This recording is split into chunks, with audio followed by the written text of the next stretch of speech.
All right.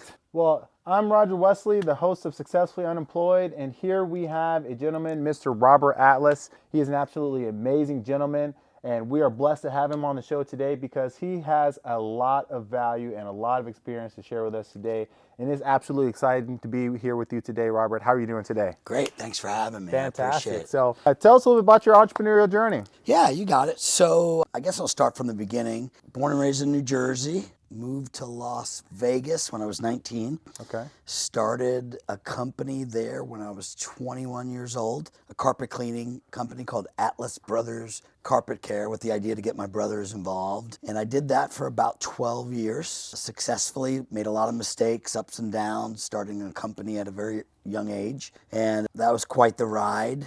Moving, leaving all my relationships, my family from New Jersey, moving to Las Vegas. I had an uncle there at the time that was driving a limousine for Caesar's Palace, and he let me crash on his couch for a while to get my gig going. And I started a carpet cleaning company. Funny story, a couple of years into carpet cleaning at a bar called Doc and Eddie's way back in the day, a pool bar. I met a gentleman named Michael, and Michael was a carpet installer by day and a male stripper at night. Get out of here. Serious story. And I used to box, and I was still wrestling at the time, Greco-Roman open freestyle wrestling, traveling around the Southwest back then, wrestling, working, but then just kind of on weekends because I had a passion for it. And Michael's like, "Oh man, you're in good shape. You're a decent looking guy. You should come out and get into the stripping industry." And I'm like, "Thanks, but no thanks, Michael."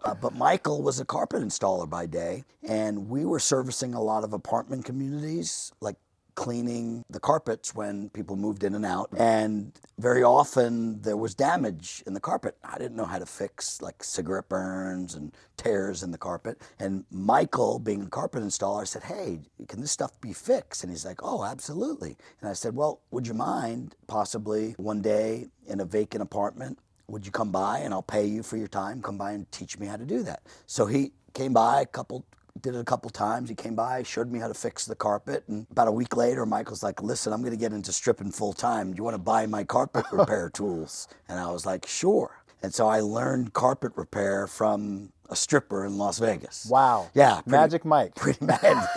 The original Magic Mike. And I did that business for about 12 years. We had 3 trucks on the road at the time. We were successful, but I made a lot of mistakes as a young business owner, wannabe entrepreneur. And I really believe there's a big difference between business ownership and entrepreneurship. A lot of folks buy themselves a job and start their own company and then become a slave to the company. And I had done that my first time around. About 12 years later, I got invited to a non-denomination Christian church by a woman that I had met, who was managing one of the apartment communities. And she invited me for a few weeks. I never showed up. Finally, one Sunday I showed up, and I saw something really different at this church that I had grown up going to, a church that was just different. And so I got really involved, became a Christian. Wow. I became a born-again Christian. Praise left God. my faith that I grew up in that was more traditional, and got really involved in the church. And I found myself at work thinking about wanting to help other people all the time and to teach people this treasure that I had found, this new truth that I had found. And so got really involved in the church, did a summer internship at UNLV in Las Vegas, pastoring, and then decided to go into the ministry full time. Actually got asked by the lead pastor in the church, and sold my company to my brother, who was involved with me. I owned it, but I ended up selling it to him, and went into the ministry and did full-time ministry for 17 years in Las Vegas. Moved for about a year to Reno, planted a church, worked on the campus at UNR up in Reno, Nevada, and then ended up moving back to Vegas. And then in 1998, my wife, dad was ill, and so we ended up deciding to move to Phoenix, to Tempe, and we had become the campus minister at ASU. And so lived in Tempe, spent a lot of time at the campus there, playing volleyball with the students, doing Bible studies, just creating family and relationships. And I did that for 17 years, and then always had that entrepreneurial, like in the back of my mind, that itch. Yeah. And I believe that's why I really loved ministry, because, and planning churches specifically and starting new ministries like a chemical recovery ministry, people that were, Really? you know, involved in drugs or alcohol. And because I came from that background, and be able to help people navigate through that and, you know, get off drugs and alcohol and get on Jesus, basically, and that type of thing. So did the business for about 12 years, went into the ministry, did full-time ministry, traveled all around the world. I've been fortunate to go to places like Africa and the Philippines and Canada and Mexico, leadership retreats, serving, that type of thing. And that was pretty amazing. You know, this blue-collar kid from New Jersey traveling around the world. Wow. Pretty exciting and a lot of fun. Absolutely. And I attributed that to, you know, God working and moving in my life. Met my wife in the church, got married in the church. And then about 15 and a half, 16 years ago, back in end of 2009, beginning of 2010, my wife and I moved on from our full-time role. Some different things that happened that it was time for us to move on. And so we moved on, and I'm 58 now, so I think 15 years ago, you know, in my 40s, like, what next? Absolutely. What am I going to do for a career, right? So I had to get a resume together, right, and begin to look for a quote unquote a real job. And in the meantime, I remembered that I had some carpet repair tools in my garage, a bucket of tools I had never sold. And believe me, we had a lot of opportunities to sell those tools. We had yard sales for foreign missions, like multiple yard sales a year, you know, to raise money for foreign missions. And I just, for some reason, held on to those tools. Every once in a while, one of the members in the church would have a tear in their carpet, and I'd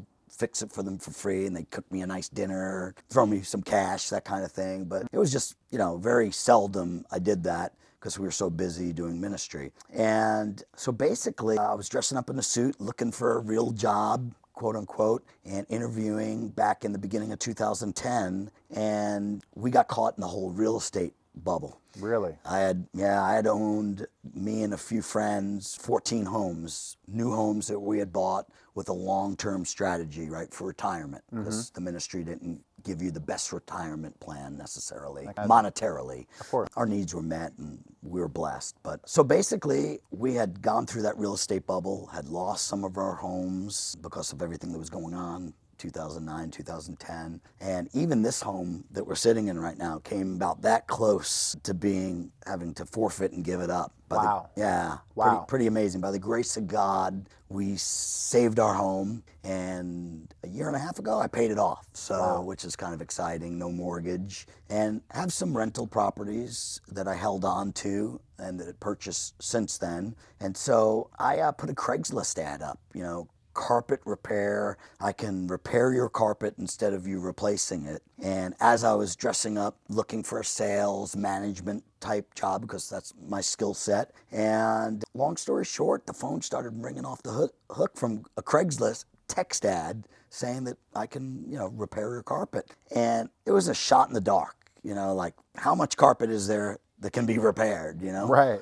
Well, I learned that it was a real niche industry. And I knew the carpet repair industry, because I had done it for 12 years, and the equipment that you need to purchase to be an effective carpet cleaning company and person, it's expensive equipment. Like my rigs right now, my carpet cleaning vans, we have 3 of them, they're $130,000 a piece. They're like the best money can buy, just about. Biggest, baddest, you know, steam cleaning machines bolted inside a van. And so I didn't want to do that because it's expensive, and I didn't have the money, honestly, at the time.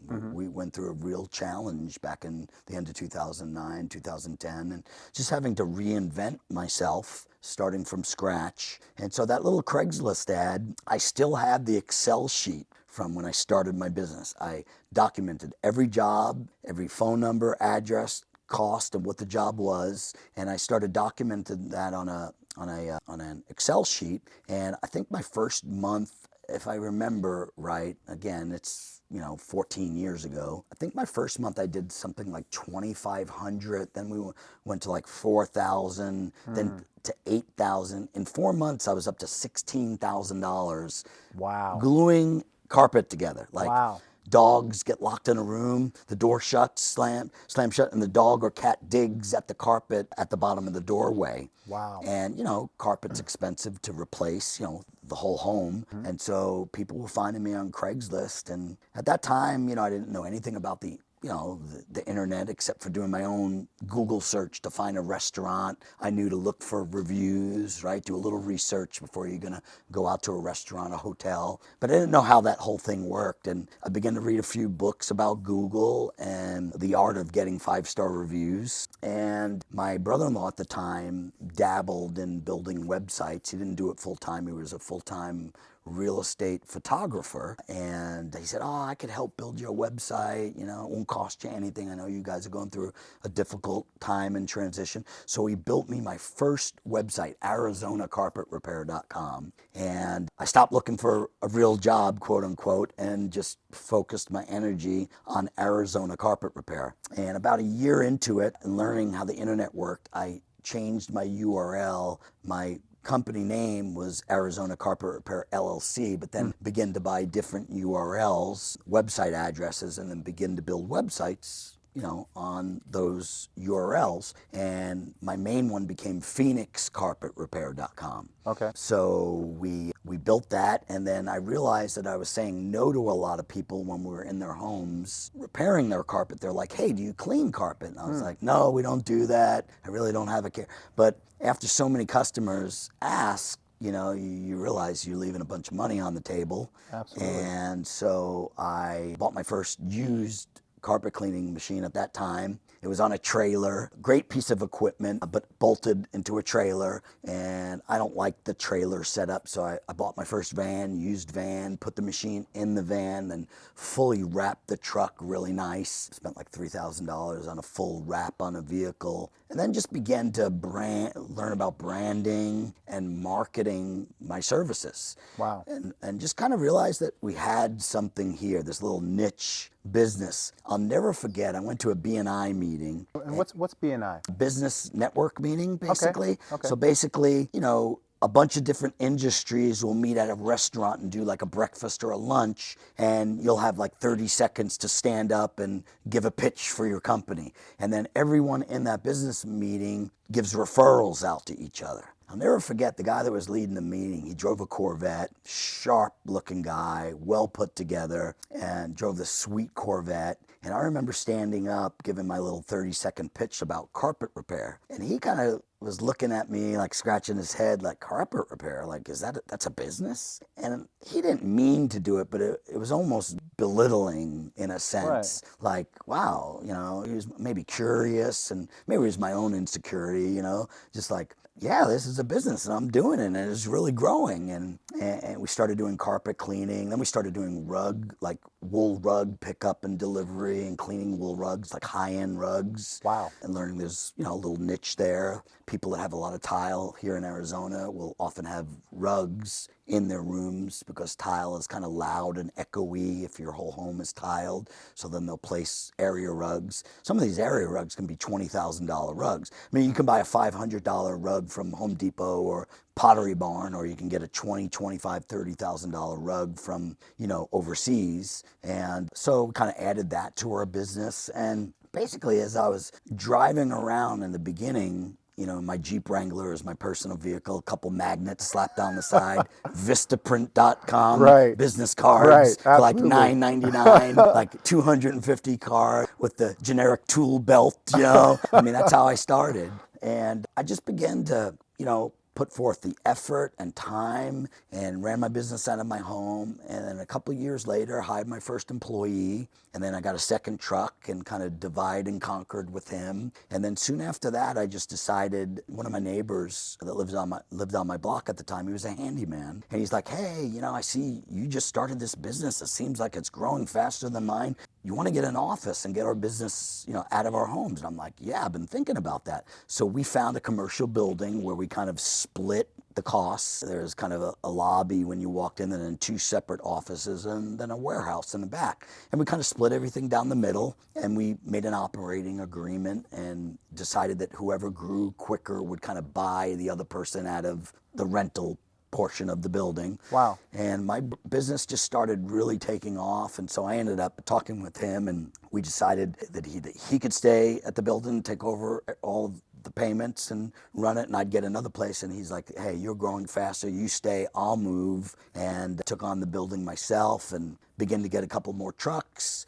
and then hired my first office manager, because I was like the Bluetooth in, answering the phone, doing the jobs, you know, wearing a bunch of hats. And read the book, The E-Myth Revisited by Michael Gerber. Wow. Which was an awesome, life-changing book for me to develop systems, right? And not do everything yourself. Absolutely. Most entrepreneurs, and I'll start off with saying that about me, they don't like paperwork. Right. You can say that again. They like the dream, they like, you know, being out there, but they don't like, you know, crunching at the desk, and that's me. Right. I'm an outdoors kind of person. I like to be out with people, out in the field, meeting new people, new challenges of the job, and I didn't like, you know, answering the phones, but I knew that if I relinquished that responsibility, that I'm the owner and I'm answering the phone and I'm the guy going to show up to do the work. So my booking ratio was at 80%. I mean, I track every single job.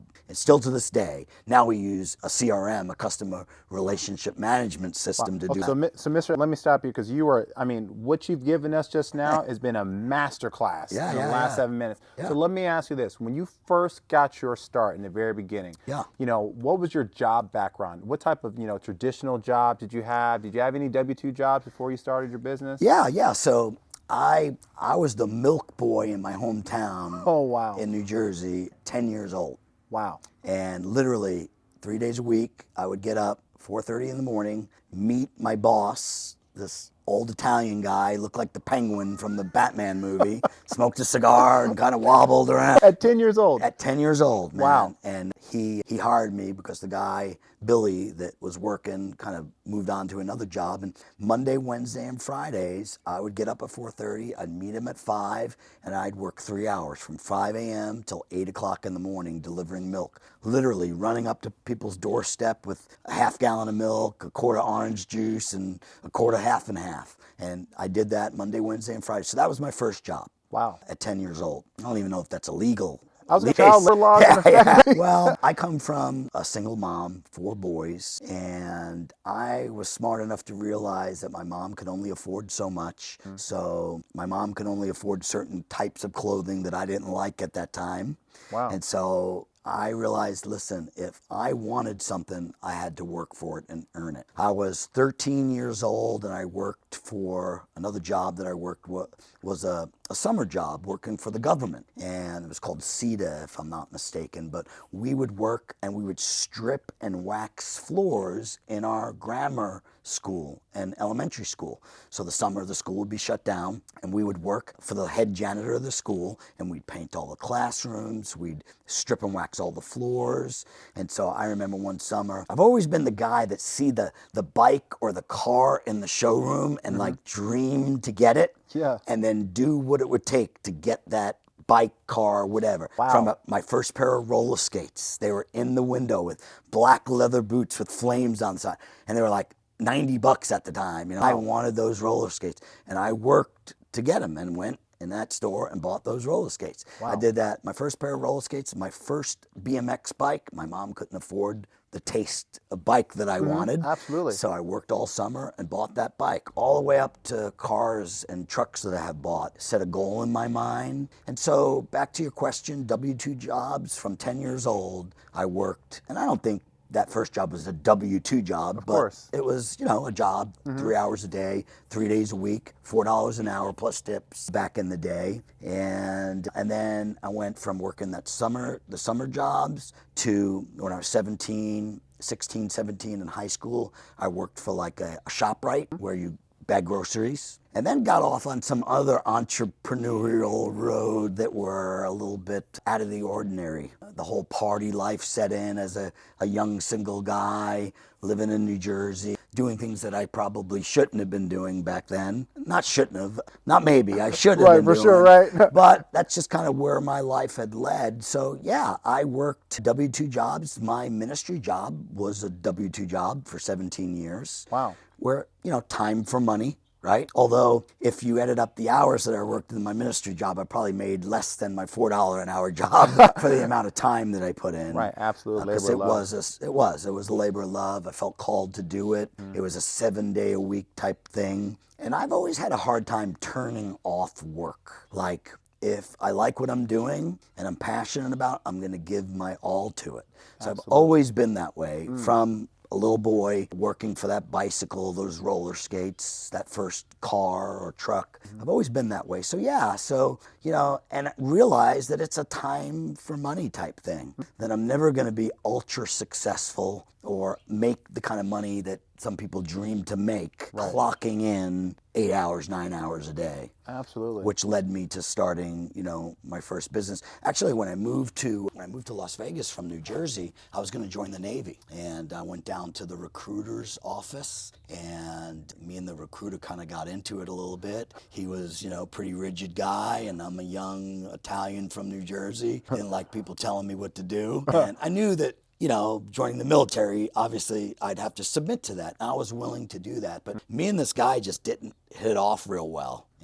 Maybe I had a bad day, he had a bad day that day, and I realized to join the Navy, I needed a high school diploma. And at the time, when I was 17 years old, I got thrown out of school. I got asked to leave. One of the reasons was, to be honest, I didn't like school much. I like sports, I like the wrestling, I like boxing, those types of things, but I didn't like the structure of school, sitting in a desk, someone lecturing me what I should do. I'm more of a hands-on type learner. So I had a hard time in school, and at the time I was 17, and I went to a vocational school. Okay. And my vocation that I was going to do was carpentry. So, freshman year you go through this exploratory to decide which trade you're going to take. I decided to take carpentry. And one day, right after lunch, one of my friends, his name was Michael Good, he asked me to go out back. There was a smoking area at school, like a designated smoking area. I wasn't a smoker. Really? Yeah. Wow. Back At in the day. school. At Wow. school. Wow. Designated smoking area.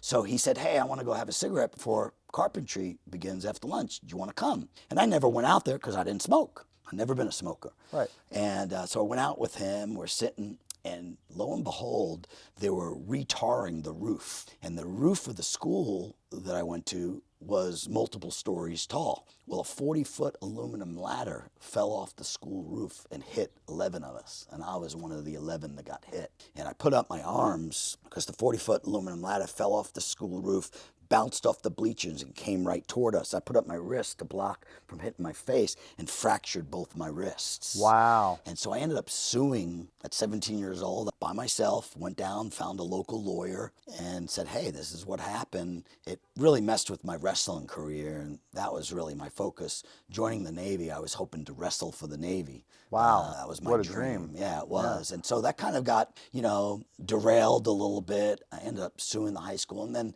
they weren't happy with me because there's a lawsuit against the high school. So I think that played into a little bit of where I was at in my life at the time. And so I dropped out of high school, ended up moving to Las Vegas when I was 19, worked for a janitorial carpet cleaning company for about a year, and then ended up starting my own. Ended up becoming a Christian at 25, and at 25 went and got my GED, and then went to college at UNLV. Wow. And that's kind of how my journey kind of progressed from there. Wow. So I kind of took a detour around the traditional way, Yes. high school, college, career, and you look back at your life and you see kind of God orchestrating and moving and doing things. The old saying, hindsight's always 20/20 when you look back. But which led me to, my company and the companies that I run now here in Phoenix locally. Now, I'm hearing so many success principles through everything that you shared, and I'm really thinking that it's going to add a lot of value to the people listening here. Let's take it back to when you were in Las Vegas. Okay. And you had just, you had worked that job for a year, and it was right before you had met the stripper, right? Yeah. The gentleman, Yeah. right? So what was going through your brain when you met him? What were you thinking as you were thinking that, hey, I'm not sure if I want to continue to work for this company another year. Right. What can I do now? What was going through your brain? What was your thought process as you walked into that situation? Yeah, great question. So I think, meeting Michael, and I was still, I moved to Vegas when I was 19, and the whole reason I moved to Vegas was to straighten up my life because I was going down some wrong paths in New Jersey, all my old friends, goofing off, partying, girls and having fun and all that. And I knew that I needed to make a change. I consciously knew that I needed to make a change, that I did not want to stay there. Some things happened that kind of forced that issue. And I remember one day going over to my mom's. I had moved out when I was 17. I lived on my own, rented a place with another buddy of mine, and we were having, a lot of fun, young, and to move to Vegas, I sat down with my mom and said, listen, Mom, I'm going down the wrong road here. If I don't leave New Jersey, either I'm going to go to jail or I'm going to be hurt. It's not going to be good. So she called up my uncle, who was driving limousines in Vegas for Caesar's Palace, and said, hey, Robert's, at this crossroad. What would you think? Can he move out and stay with you a little bit till he gets on his feet? And that's what I did. I moved to Vegas, met Michael, and started this company, and just had a dream, to build the biggest, baddest carpet cleaning, carpet repair company in Las Vegas, right? To have employees, to become rich, and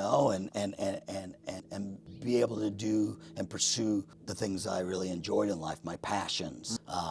At the time, I was a fisherman growing up in New Jersey. I wrestled when I first had, moved to Vegas. I continued my wrestling career. So got into some of those things. I got into racing jet skis and quads. Oh, wow. And so I had some passions along those lines. But the goal was, make money, have a good time. At this time, started my business 20, 21, right in that age bracket. Still young, a lot of pretty girls in Las Vegas. And so I kind of pursued those things with always the mindset of, I just want to grow this company. I had a lot of pride in the company and wanting it to grow and to do well, right? And I tell people, before becoming a Christian at 25, so I had 19, moving to Vegas, and 25 becoming a Christian, I became an expert in, I don't know, having children. If you ever saw the toy of the round and the square pegs that you have to put them in the hole. Round hole, well, square peg. I was always trying to put the round peg in the square hole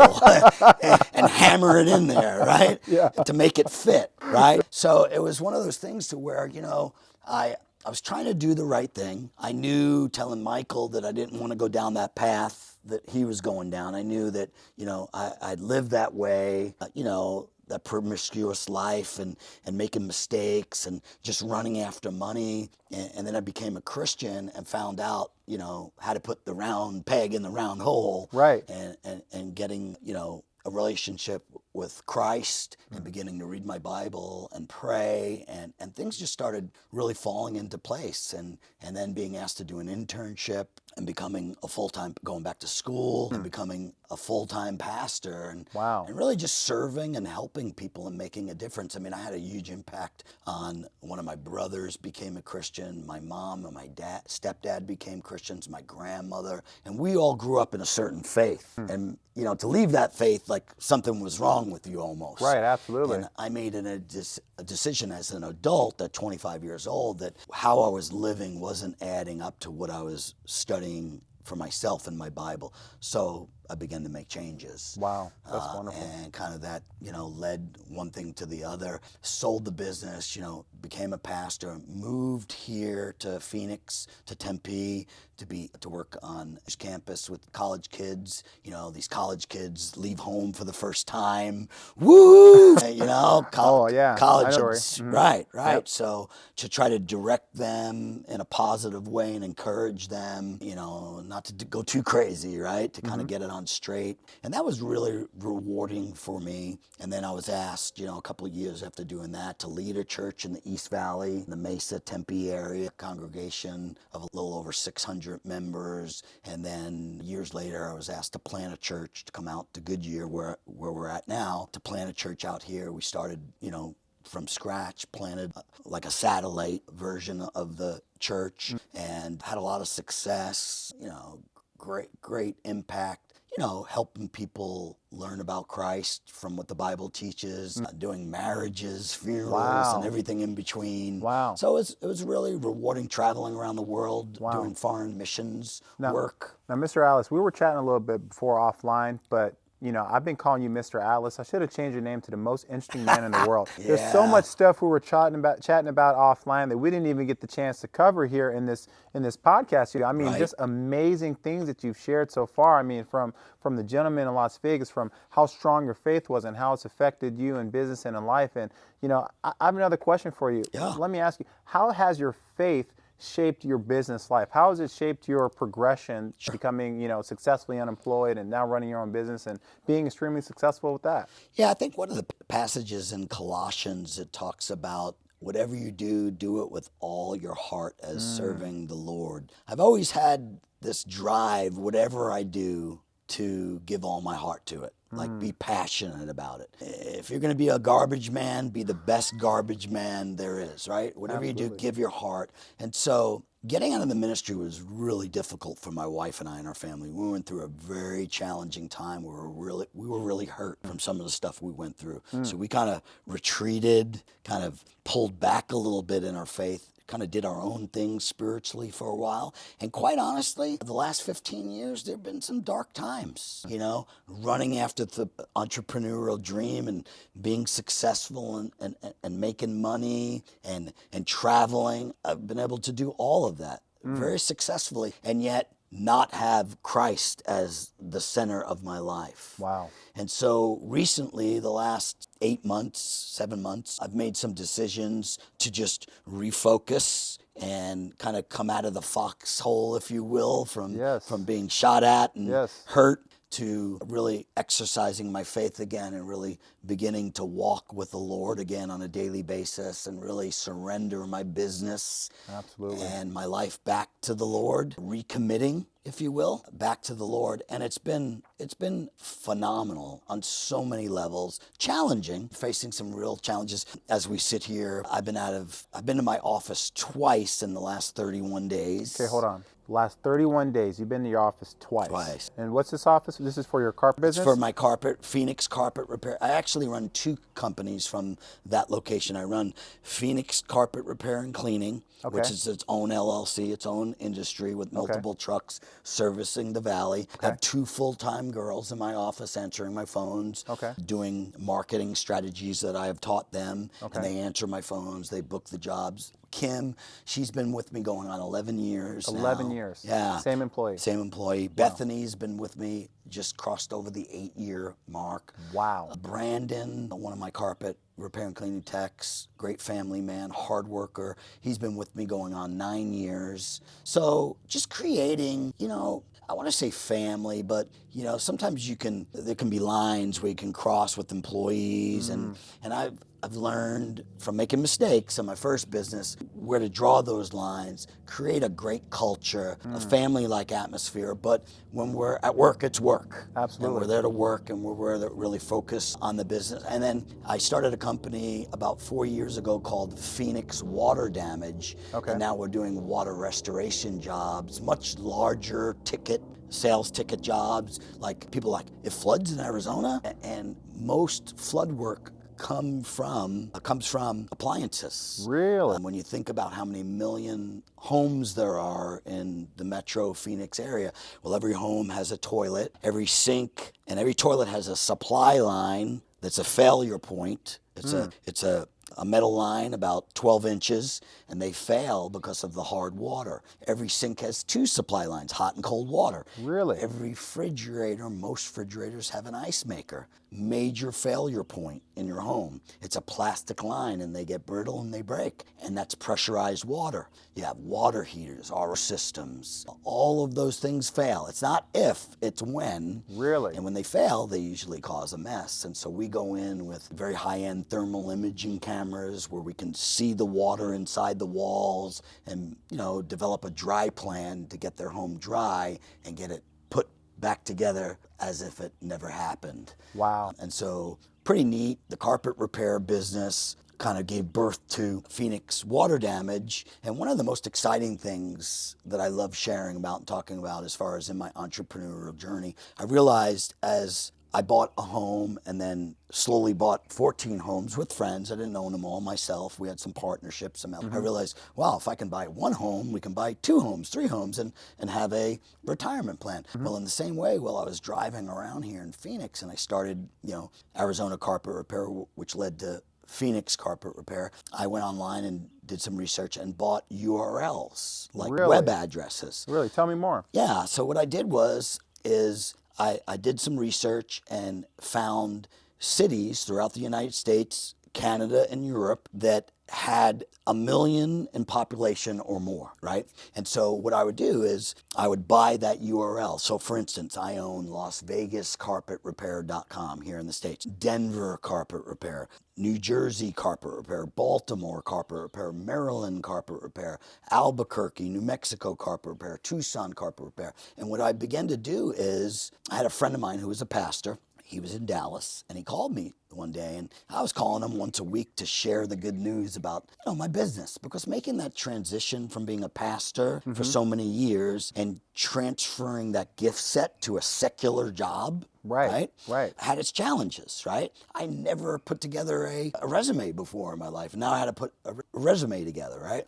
Before I started my business, right, to start looking for a real job, right, back in the beginning. So I began to buy these URLs. I own hundreds of them now. Get out of here. Yeah, and in the carpet repair, because there's a lot of carpet cleaning companies, but there are not a lot of carpet repair companies. Wow. And so I realized, and I heard this before, I didn't come up with this saying, but the riches are in the niches, and realized if I focus on the carpet repair where a lot of people aren't doing that, and the bigger the population, people love their animals. I'm a dog lover. I have a dog, which I want you to meet him before you leave. Yeah, absolutely. His name's Rocco. He's totally cool. Get out of here. Yeah. Wow. Yeah, he's a blue pit bull. He's awesome. Oh my goodness, my sister has a pit bull. Yeah. Yeah. I'm a big believer. Love the breed. Had them my whole life. Okay. It's the only breed I've had. Yeah. He's my 6th dog in my life. Get out of here. Yeah. Wow. So Rocco the blue nose pit. He has his own Instagram page. Oh my goodness. Yeah, he's Mr. Famous.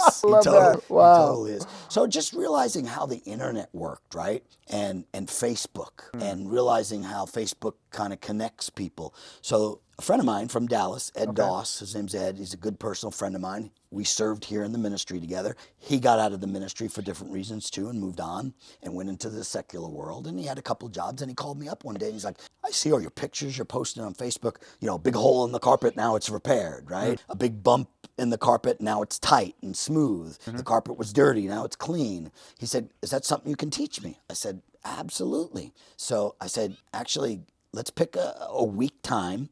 You can stay in my home, because I knew Ed, we're friends. And he ended up coming here, staying with me in my home for about a week. And I started looking on Craigslist for used carpet repair tools. I bought a whole set of tools for him. He came, got him trained. While he was here being trained, we were building DallasCarpetRepair.com, the website. Wow. And so he started training on a Monday, and this happens with all the locations that I have been able to get up and running. And how many locations is that now? 32. 32. Yeah, Wow. 32 nationally, 1 in Canada. Wow. Calvary Carpet Repair and Cleaning. Wow. Funny story, I was training a guy from Chicago to start Chicago Carpet Repair. We went to a home in Scottsdale, and I introduced myself, and I introduced Carl, who was an employee of someone that ran a carpet cleaning company, and now they want to add carpet repair to their business model. And introduced Carl to the homeowner in Scottsdale and told him, yeah, he's here training, and he's kind of shadowing me and learning this industry. And his boss sent him here and paid for him to come out and paid for the, lack of a better word, franchise fee to get started. And he said, man, this would be an excellent business for my soon-to-be son-in-law who lives in Calgary. He'll be here next week. Do you mind if I give him your number? Can you guys meet for a coffee? He does remodeling in Calgary. Really? And this could be right up his alley. A week later, we met at Starbucks. 2 weeks later, he flew back to Calgary, came back down, and I trained him, and we got Calgary Carpet Repair and Cleaning up and running. Wow. So it's been just amazing, there's an old saying, feed a man a fish, you feed him for a day. Teach a man to fish, you feed him for a lifetime. Well, it's been really rewarding, that coaching, mentoring, discipling model, teaching someone how to do something. It's really kind of scratched that itch for me for pastoring and mentoring. Now I'm able to really affect someone's life, teach them a skill that they'll use possibly for the rest of their life, and how to make serious money. I mean, when I'm out in the field doing carpet repair, I don't make less than $200-300 an hour when I'm working. Wow. So there's really good money to be made. Not a lot of people do it. Wow. Where carpet cleaning is a very saturated industry. You could get a guy with a rug doctor from Safeway that, you know, buys it used, and he's a carpet cleaner. Right. And then you can get a guy that has a $130,000 rig, like I have now, that sends their technicians to school to get a certification for carpet repair or carpet cleaning, and do it that way. You know, the old school way of just hard work and learning an industry, hey, I'm a believer in that. I've done it. Of course. But then getting some education under your belt and certifications, and, you know, knowledge is power. Of course. And so as you begin to learn, you build confidence and knowledge, and then you're able to sell some of these other services when we're in a customer's home. Now we can point out that we can clean their rugs, we can clean their tile and grout, we can clean their hardwood, we can leave water tags. We created these little red water tags that have our Phoenix water damage information on them. And every home that we go in to do a carpet repair, carpet cleaning job for, my technicians put one water tag for Phoenix water damage on their water heater, because there's a shutoff valve at the top of the water heater, tanked or tankless. There's a shutoff valve. If you have a leak in your home, that's you're either going to go to the water heater or you're going to go to your water spigot out front, which goes from the main, from the street to your home, and shut the water valve off, because you have this running water in your home. Of course. And so that's where people go. A year and a half ago, June, I did my biggest water damage job. It was a $7 million house that flooded for 2 weeks. Wow. The lawyer and his wife, Chuck and Maria, amazing couple.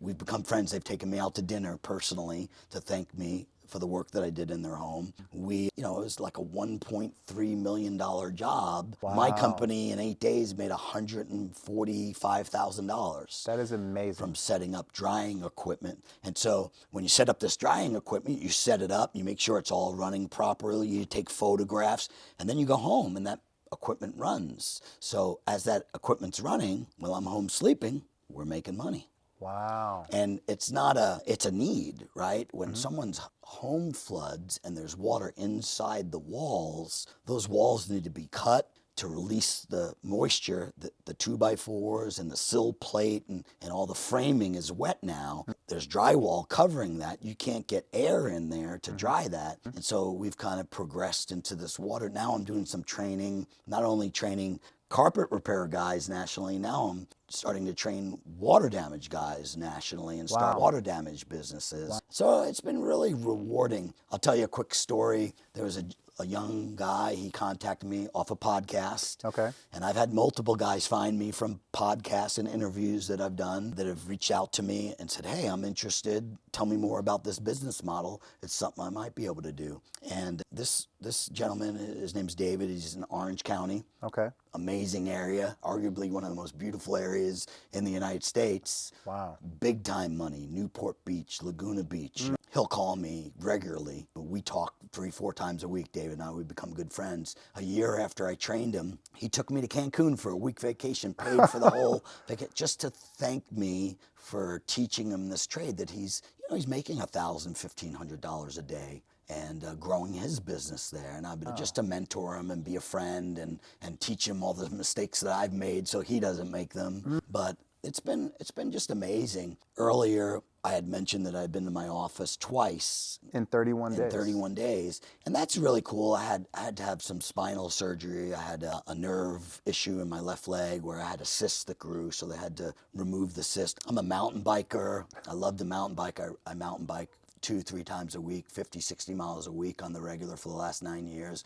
Love the sport. It's like therapy to me to get out in the hills with friends and ride bikes. And I last Thursday I had to stop by just to say hi to my staff because I had my sutures removed, and it was my first time out of the house in like 3 weeks from being home healing and that type of thing. But you know, developing systems and people and believing in people and paying for education and being just believing in them and lifting them up. We've created just a great team. We're not perfect. We're far from perfect, but we work really hard at what we do. And I'm really proud to say, I mentioned earlier, we have over 5,000 5-star reviews in 14 years. Wow. Over the internet, all across the internet.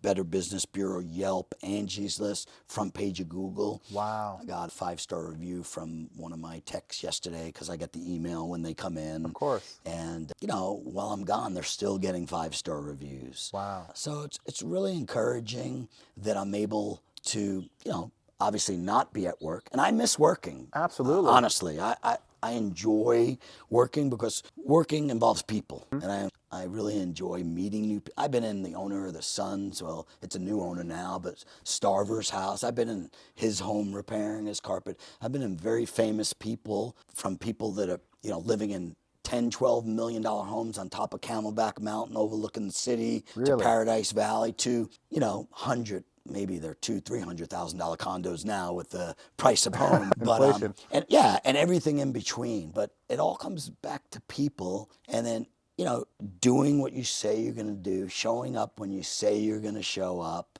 and, not bait and switching people. Honesty, integrity, hard work. The work we do is labor. It's not easy. It's not for everybody. I mean, I've had people contact me and want to start the business and have them do a ride along for a day with me and realize that this is not for them. And that's fine. I would never want to talk someone into doing it. Of course. It's got to be a win-win and a fit. But the beautiful thing about my non-franchise business that I've built with 32 locations is it's not stringent like a franchise. It's called an area exclusive business opportunity with done-for-you marketing and coaching. Wow. So tell me more about that. Yeah, so How did you, okay, so this has been phenomenal. I'm going to go back and watch this podcast myself so I can Nice. get all the gold nuggets. But, Nice. with this concept that you're talking about here, can you walk us back through that? Where it sounds like you're about to go into some of the details that created that success, but can you explain to me more about how that works? Yeah, so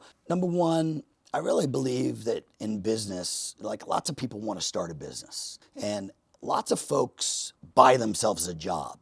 Okay. And I really believe that, just my opinion, okay, that business ownership isn't necessarily entrepreneurship. Yeah. And I have nothing against a business owner, right? I have nothing against a one-man operation, working hard, taking some time off when he wants to. Normally, outside of my surgery that I just had, I usually travel at least once a month or more. So I travel around the United States. I do, if you've ever heard of the Ronald McDonald houses. I have. They're usually next to hospitals, and children that have like brain surgery, like serious death-defying surgeries, their families, it's a nonprofit, and their family gets to live there, travel to that hospital where that specific surgery is going to happen, and they get to live there with their children as their child goes through these surgeries and procedures. And a friend of mine started it years ago. He's from the Carson Valley area in northern Nevada. He put this thing together where he would pull carpet cleaning, entrepreneur, water restoration guys, carpet repair, carpet cleaning companies, tile cleaning companies from all over the United States, business owners that could get away from the daily grind of their business and travel and meet for 3-4 days and volunteer, and we clean from top to bottom the whole Ronald McDonald house. So it's a great way to kind of give back and make a difference. Like, we're not Absolutely. paid to do that. We're spending our own money to travel there, stay in a hotel and all that, but we donate, and it's really cool because they're all business owners, and then we get to have like this mini trade show, if you will. Yes. And go out to dinner with people, maybe some guys are owner operators, one truck owner operator to a guy that runs 3-4 trucks like me, and you get to sit down over dinners, breakfasts, and lunches after the Ronald McDonald House cleaning. Not only do you get to rub elbows and get out there and do the work and actually hands-on serve cleaning all their tile and grout, all their carpet cleaning, all their walls and vents and air ducts and all of that type of stuff, and donate that. So we travel around the United States about 2 to 4 times a year doing that. Okay. At those Ronald McDonald houses. Made it challenging when COVID hit. We had to stop. And then we met at churches and cleaned the church for free and had like a trade show because Ronald McDonald houses didn't want, people from all over the United States coming in with COVID and all that going on. But now it started back up after COVID, which is really, really exciting. And so that's been awesome to be able to travel around as a business owner, take time off and give back in that way.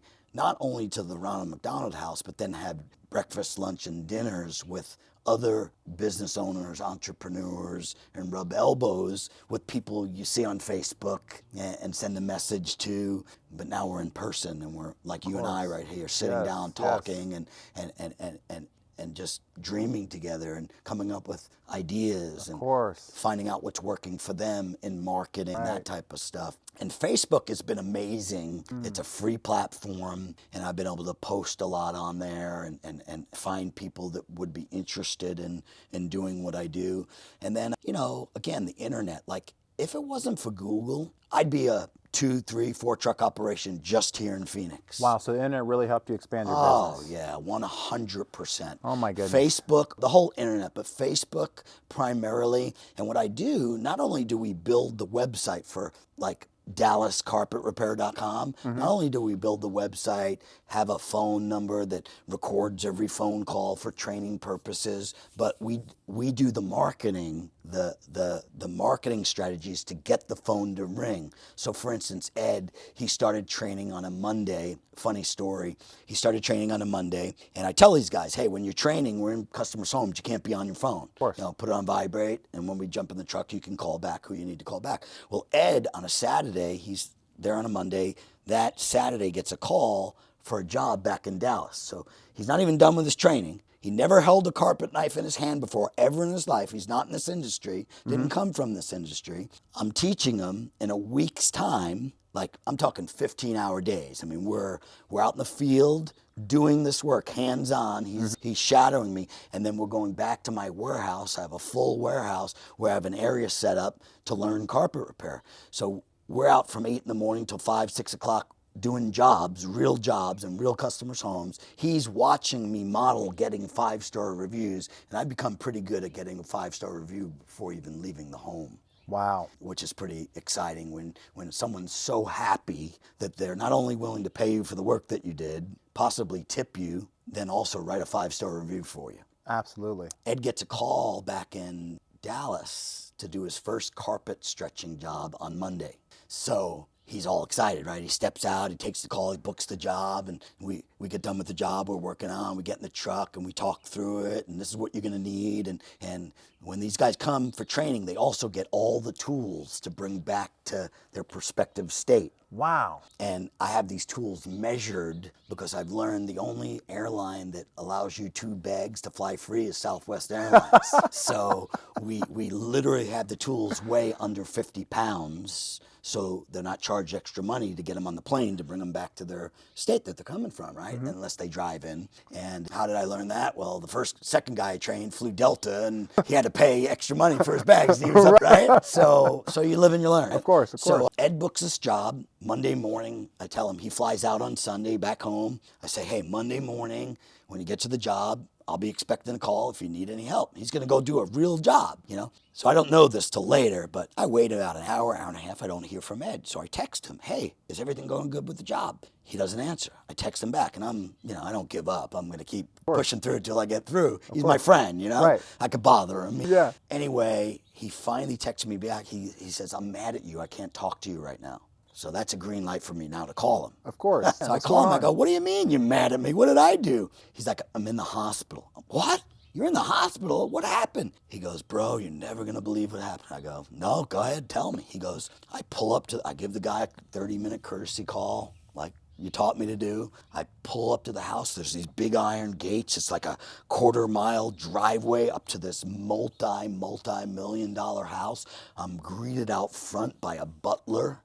He walks in, he's thinking it's a famous football player, baseball player, right? Dallas, right? He goes into the home and he doesn't want to ask whose home it is. That's unprofessional. The butler takes him in with his tools. They go up this big round spiral staircase. There's a big oil painting on the wall. It's Ross Perot's house. Wow. He ran for president years ago. Wow. Ross Perot. Wow, of course. Yeah, so he goes into the master bedroom. We can't stretch carpet with furniture, so they have all the furniture removed. And he's stretching carpet, and the drapes were hanging down. And he went to cut the carpet and trim it, and he didn't move the drapes away. I didn't teach him how to hang the drapes up and get them out of the way so you can work. So he put his left hand under the drapes and he cut and it filleted his whole hand wide open. First job. He fillets like 13, 17 stitches. He has to run off the carpet because his hand's bleeding. A couple drops of carpet get on the tile, right? You learn that in this industry. If you cut yourself, get off the carpet. And basically he's at the hospital getting stitched up. He had to call his competitor to come finish the job. So he called the competitor. The guy went there, finished the job. He had the job about halfway done, finished the job. Ed showed up later on that day after his stitches. The room was stretched. His tools were neatly by the front door. And, you know, that's the story about Ed in Dallas. Ed's become he's an amazing friend over the years, probably 25-year friendship, and runs a successful business in the Dallas area, multiple trucks on the road, and he's an amazing carpet repair technician, has employees. But I tell all that story to the incoming trainees so they don't cut themselves, Of right? course, yes. Crazy story. So, Mr. Al, this has been amazing. I mean, there's been so many gold nuggets that you dropped here. You know, just a couple questions for you, right? Yeah. Because the people that are listening to this podcast, people that are listening here, they want to know how they too can be successfully unemployed and wrap everything together in their life to build businesses like you have, right? Yeah. You started off in carpet cleaning, Right. then you had the opportunity to go into the ministry, then you brought it back to that same business, you monetized it, you built it up, and you really scaled it at scale. So if I'm driving and I'm listening to this podcast and I'm saying, how in the world can I get out of my W-2 job? Because I want to have more freedom. I want to be successfully unemployed. What are the first steps that you would take? Right. Yeah, I think number one is you got to be passionate about what you're going to do, right? Okay. You got to believe in it. You know, how I got back into the carpet repair business here was kind of by accident, getting out of the ministry. And then, you know, you go back to what you know, right? I mean, I was looking for, you know, quote unquote, a W-2 job, and I didn't think about starting a business, honestly, when I got out of the ministry. I was looking for just, I wanted health insurance and those types of things. And when you first start a business, it's hard to get. Now I have health insurance, life insurance. I pay a lot of insurances right now, too much, quite honestly. But to your point, I think, you know, you got to believe in what you're doing. You got to have passion. You know, the old saying, if you enjoy what you're doing, you won't work a day in your life. I think there's some truth to that, right? Instead of just grinding through. I have a lot of friends that hate their jobs. We go hang out. The last thing they want to talk about is their job. I always talk about my career and my job and training new people because I'm passionate about it and I enjoy it. I really do. So I think believing in what you're doing, I think finding pain points, meaning there's a pain point, there's a business, a niche, a service that not a million other people are doing. Right. Now, I didn't know that a million people weren't doing carpet repair. I knew a million people were doing carpet cleaning, so I don't spend any advertising dollars on carpet cleaning. I naturally get the carpet cleaning because I'm advertising for carpet repair, and they go hand in hand. I don't advertise for tile cleaning, but a lot of homes, including mine, have tile in all the walk areas and then carpet in the bedrooms. And if you have tile, we can clean the tile. And if you have rugs, now we can clean the rugs, right? Right. So I think finding something that you enjoy doing, a craft, a trade, I think maybe finding something that not everyone else is doing is important. If I was just doing carpet cleaning, it'd be a struggle. I think you can build a successful carpet cleaning company, but it's so competitive. And I took this by accident. I can't say that I knew this all would happen, because that wouldn't be truthful. Right. It just worked out that way. But the carpet repair industry, not a lot of people do it. One of the biggest jobs we do in terms of services we do in the carpet repair industry is restretching carpet. So carpet is installed, right? No furniture in the home, you get new carpet. Well, most carpet installers are installing carpet, and they're performing neglect in your home because they're malpractice in your home because they're installing with a carpet knee kicker. They're not using a power stretcher. We power stretch everything we do.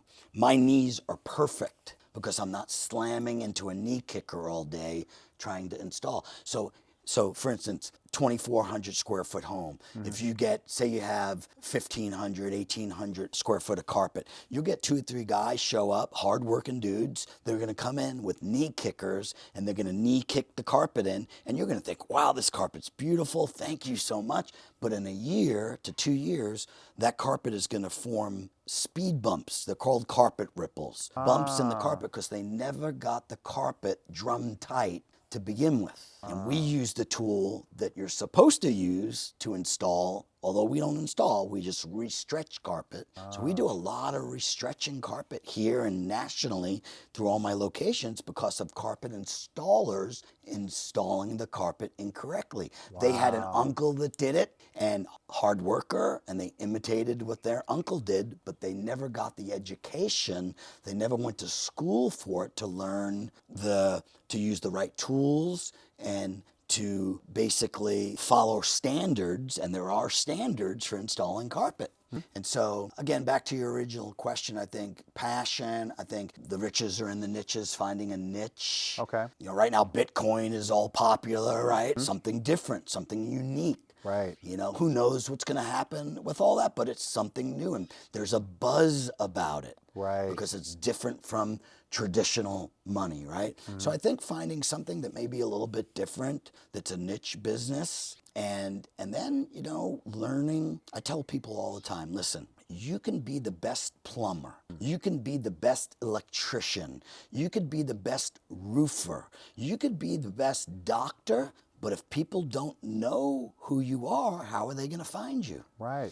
And so the internet has a way of doing that. And I'm a big believer in getting reviews, building up your reviews so that you can put that before people. Now, if you're going to go to a restaurant, are you going to go to a restaurant with a 3.1 rating or a 5.0 or 4.9 rating? 4.0, 5.0 Yeah, for sure. you're gonna look and you're gonna read through some of these reviews. We're really cynical people nowadays, and all those reviews, they have so many, they must be fake. You know, I've never gotten a fake review. We get them consistently because we ask for them. Right. We send out an email. What did you think about our service? We send out a text message. How would you rate our service? So we're asking people for feedback. And if we make a mistake, for instance, I had a guy, one of my technicians that I was on the job with, we got done stretching the carpet, and I said, see you later back at the office, and I took off, and he was vacuuming and cleaning up. Supposedly, he dropped one of his tools and chipped a tile.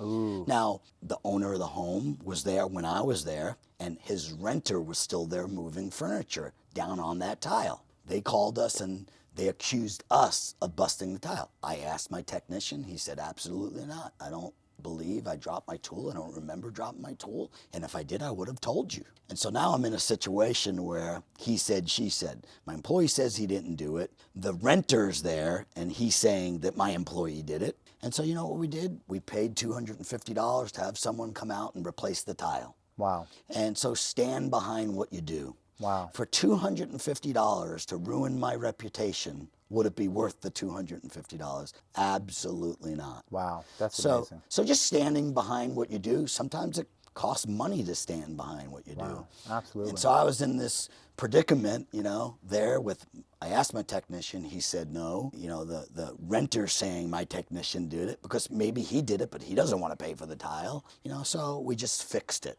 Wow. And so, you know, I just believe in standing behind what you do, and sometimes that hurts a little bit. Sometimes it's questionable, he said, she said, but to me stepping up, and my office manager dealt with the homeowner, and shared that story because I had a conversation with her and said, it could have very easily been your renter that was there moving furniture around. The downstairs, they got everything off the carpet and put it downstairs on the tile. So they could have easily dropped something. So it was like one of these things, we're going to take the high road. Hopefully we created a customer for life by what we did with that homeowner. Yes, absolutely. By doing the right thing. Yes. Now the rest is on them. But we followed through. Not only did we fix the tile, then we called up after the tile was fixed, make sure it was done properly, and just followed through. And I think a lot of my ministry training, inviting someone to church, right? It's one thing to invite someone to church and say, hey, I hope you see you this Sunday. Right. It's another thing to say, hey,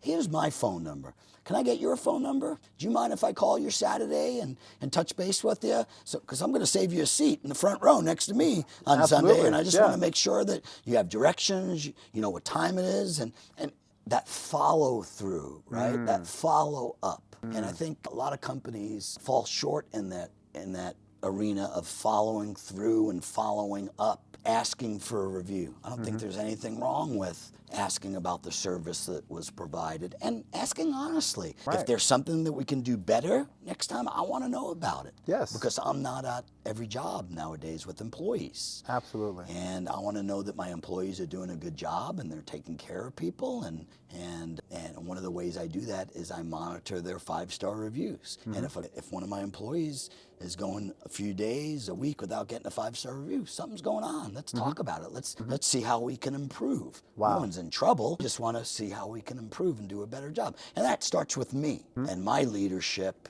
and how I work and operate. I want to make sure that I can, if there's an area I can grow in and do a better job in, it starts with me, and then that trickles down to every one of the employees. And my employees see that. My employees see when I go out and work, guess what I do? I get 5-star reviews. Yes, sir. So I'm not calling them to do something I'm not doing. When I go do jobs, I get tips, even as the owner. And so, when you lead by example and don't just bark out orders, but you're out there, with your employees, rolling up your sleeves, being willing to get involved, being willing to get dirty. I go to a customer's home with my employees. I'm not just standing there watching them work. I'm working faster than them. We go in a 4-room home to stretch carpet.